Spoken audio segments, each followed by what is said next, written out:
आप सभी का ऑनलाइन कोचिंग में स्वागत है। हम आपको क्लास 12 तथा कक्षा 10 के सिलेबस फिजिक्स में हम आपको UVF में संबंध बता देना चाहते हैं। हम आपको यह संबंध हाई स्कूल के फिजिक्स तथा इंटर के फिजिक्स जो आपके लाइफ चैप्टर का एक महत्वपूर्ण पार्ट है, हम आपको बता दें इनका डेरिवेशन हमारे बोर्ड के पेपरों में बहुत खूबियों से दिया जाता है, जो बच्चे इसमें तमाम प्रकार की गलतियां कर जाते हैं। आप जैसा कि देख रहे हैं, यह अवतल दर्पण है। यह अवतल दर्पण का द्वारक है जो M है, तथा यहाँ का मूल बिंदु तथा दर्पण का अर्ध बिंदु P तथा यहाँ की फोकस दूरी F और प्रतिबिंब जो वहां पे बन रहा है A', B' तथा उसका वक्रता केंद्र C और वहां वस्तु जो है A तथा B, ये हमारा क्या है वस्तु। आपको मैं बता देना चाहता हूँ F दर्पण से फोकस दूरी है, जो F है हमारी, ये दर्पण से फोकस दूरी है, तथा V दर्पण से प्रतिबिंब की दूरी है। V मतलब जो प्रतिबिंब बनता है, इमेज बनता है, जो P से लेकर A' के बीच की दूरी है, तथा ये जो U है, U दर्पण से वस्तु की दूरी जो P से A' के बीच की दूरी है। अब हम आपको ले चलते हैं जहां P तथा O के बीच की दूरी न्यूनतम है। हम आपको बता देना चाहते हैं जो P है और O, इनके बीच की न्यूनतम दूरी हमारी दोनों के आपस में बराबर है। इसलिए जहां P वहां O, जहां पे हमें जरूरत होगी P की वैल्यू O रखना, वहां पे हम O रखेंगे। जहां पे हमको जरूरत होगी O की वैल्यू P रखना, वहां पे P पे रखेंगे। चलिए हम लोग देखते हैं फॉर्मूला डेरिवेशन। हम आपको बता देना चाहते हैं, यहाँ पे सबसे पहले त्रिभुज देखेंगे। त्रिभुज MPF लिखेंगे, यहाँ पे त्रिभुज MPF तथा त्रिभुज दूसरा त्रिभुज FA', आप जैसा कि देख रहे हैं, जो MP हमारा क्या है, ये लंब है। मैंने आपको बताया है जहां हम मान सकते हैं P बराबर O, O बराबर P, तो हमारा यहाँ MP क्या है, या O के बराबर है। इसलिए हम जानते हैं समरूप का नियम ये होता है कि लंब पहले त्रिभुज का लंब बटे दूसरे त्रिभुज का लंब बराबर पहले त्रिभुज का आधार बटे दूसरे त्रिभुज का आधार। तो पहले त्रिभुज का लंब हमारा क्या है भैया, MP। हमारा त्रिभुज क्या है, पहले लंब MP, तथा दूसरा क्या है A', तो ये किसके बराबर है, आधार के। तो पहले त्रिभुज का आधार क्या है, PF, तथा दूसरे त्रिभुज का आधार क्या भैया, FA'। ये फर्स्ट इक्वेशन, ये पहला समीकरण बना समरूप के प्रथम नियम से पहला समीकरण।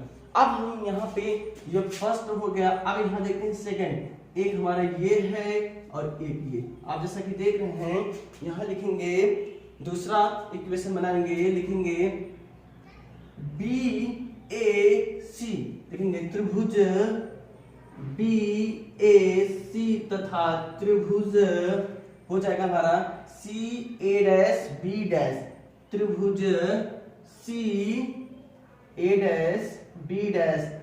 से समरूप नियम अनुसार, सेम प्रोसेस, समरूप के नियम के अनुसार। आप देख रहे हैं अभी हमने समरूप का यहाँ पे सॉल्व किया, पहले का लंब बटे दूसरे का लंब बराबर पहले का आधार बटे दूसरे का आधार। तो पहले का लंब हमारा यहाँ पे क्या है, आप देख रहे हैं, यहाँ पहले का लंब क्या है, AB अपान दूसरे का लंब या A', B' बराबर है, यही किसके बराबर है, आधार। पहले का आधार हमारा क्या है, CA अपान दूसरा आधार हमारा क्या है भैया, CA'। देखिए दूसरा आधार क्या है, CA', पहला क्या है, CA। ठीक, अब ये इक्वेशन क्या बन गया, 2, इक्वेशन 2। हम जानते हैं कि देखिए जो वस्तु MP के बराबर है, जो ये वस्तु MP के बराबर है, वही वस्तु किसके बराबर है, A और डी के, क्योंकि यहां से वस्तु हमेशा क्या चलती है, समांतर चलती है। हमने प्रतिबिंब बनने का तीसरा नियम वहां पे पढ़े हैं कि हमेशा एक वक्रता केंद्र से आती है और प्रकाश की रेखाएं जाती हैं। और हमने दूसरा नियम पढ़ा है कि जब प्रकाश दर्पण के मुख्य अक्ष के समांतर चलती है तो वो प्रतिबिंब जहां यहाँ दर्पण से टकराती है, टकराने के बाद वो फोकस से क्या हो जाती है, निकल जाती है। तो ये वस्तु जो ए बी है यही किसके बराबर है, एम पी के। तो हमें आवश्यकता अनुसार एम पी के बराबर हम ए बी रख सकते हैं और ए बी के अनुसार एम पी हम रख सकते हैं। इसलिए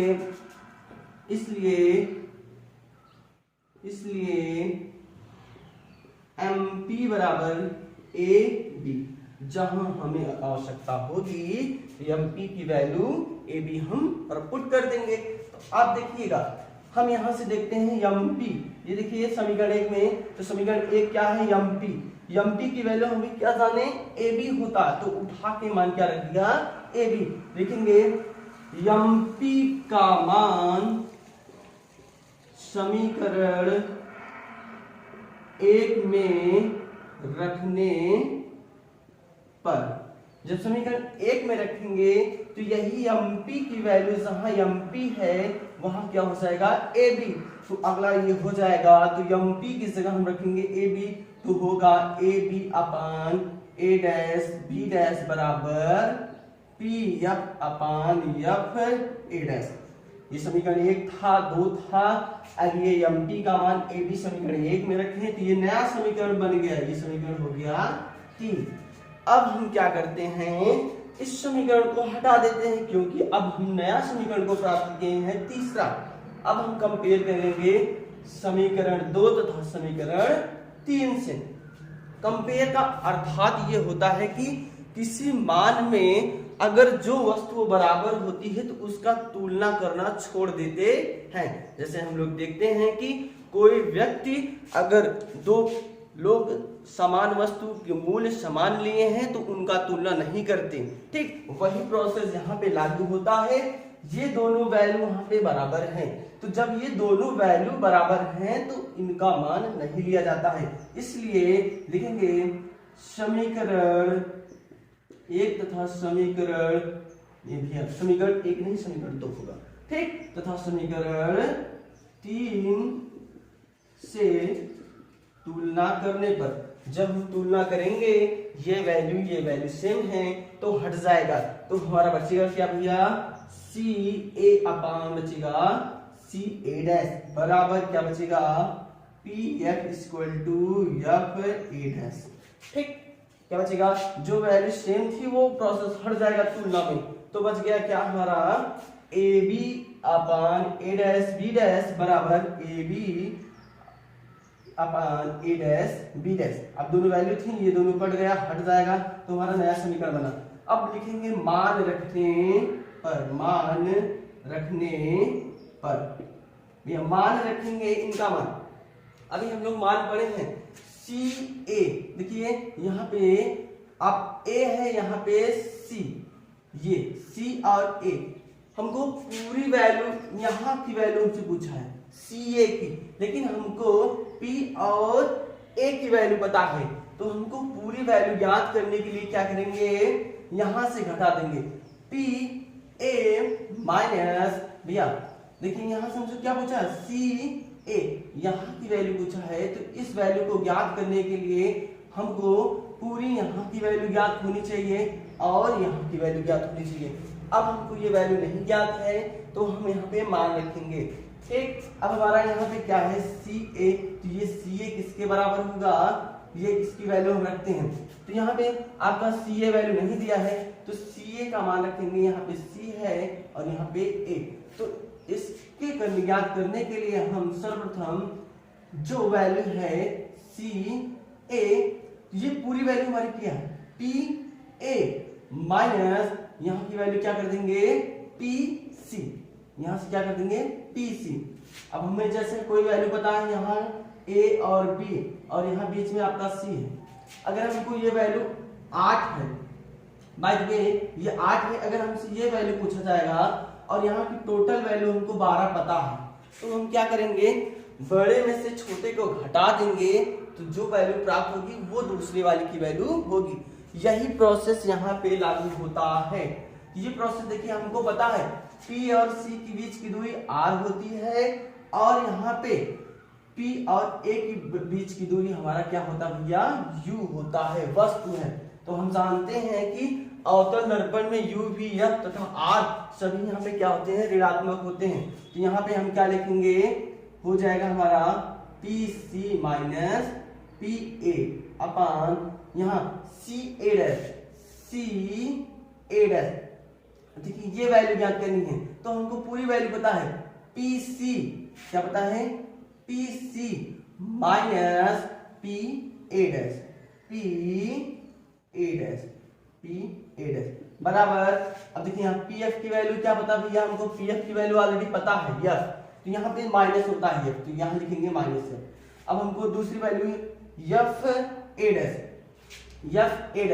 अब देखिए हमको ये वैल्यू पता है P से लेकर A डैश के बीच की दूरी, यहाँ लिखेंगे PA डैश माइनस PF। अब यहाँ पे हम मान रख देते हैं, PC का मान क्या भैया, PC का मान होता है R। ये वक्रता देखिए C वक्रता केंद्र, यहाँ पे R हम डालते हैं, R माइनस PA के बीच की दूरी क्या होती है, वस्तु की दूरी अपान PC, फिर PC अभी हमने पढ़े हैं कि R माइनस यहाँ पे देखिए अगला क्या है PA डैश के बीच की दूरी होती है, ऑलरेडी यहाँ पे PA डैश के बीच की दूरी होगी माइनस, क्योंकि हम यहाँ पे जानते हैं ये जो सभी वैल्यू होती हैं इसमें माइनस में होता है, तो यहाँ माइनस हो जाएगा ये वैल्यू, ठीक। यहाँ से ये प्रतिबिंब की दूरी minus V equal to minus F upon PA dash की वैल्यू क्या होती है, माइनस V। ऑलरेडी यहाँ पे माइनस है PF से हमारा क्या होता है, फोकस दूरी भी माइनस, यहाँ ऑलरेडी माइनस, यहाँ पे PF का मान माइनस F, तो माइनस माइनस क्या हो गया, प्लस हो गया, ठीक। अब यहाँ से हम इसको सॉल्व कर देते हैं।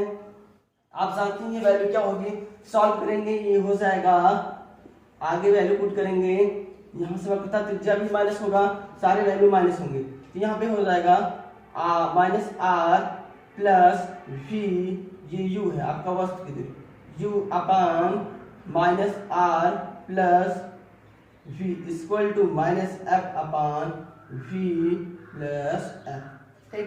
अब तिर्यक गुणा कर देते हैं, क्या करेंगे, तिर्यक गुणा। अब यहाँ पे तिर्यक गुणा कर देते हैं, सर्वप्रथम हम लोग तिर्यक गुणा करके देखते हैं। यहाँ पे गुणा करेंगे तो यहाँ पे क्या हो जाएगा, यहाँ पे गुणा हो जाएगा आपका, यहाँ हो जाएगा माइनस R, ये माइनस माइनस क्या हुआ, प्लस R। देखिए हम वहां पे R बराबर जानते हैं, जो त्रिज्या होती है R के बराबर क्या होता है, यह बराबर हम पढ़े हैं R/2, तो भैया यहाँ से R की वैल्यू आ जाएगी 2F, यहाँ की R की वैल्यू क्या आ जाएगी 2F। यही वैल्यू हम यहाँ पे उठा के रख देते हैं, जहां जहां R है वहां की वैल्यू क्या हो जाएगी 2F। अब देखिए यहाँ पे R है तो R की वैल्यू क्या रखेंगे 2F, ये हमारा समीकरण बन जाएगा।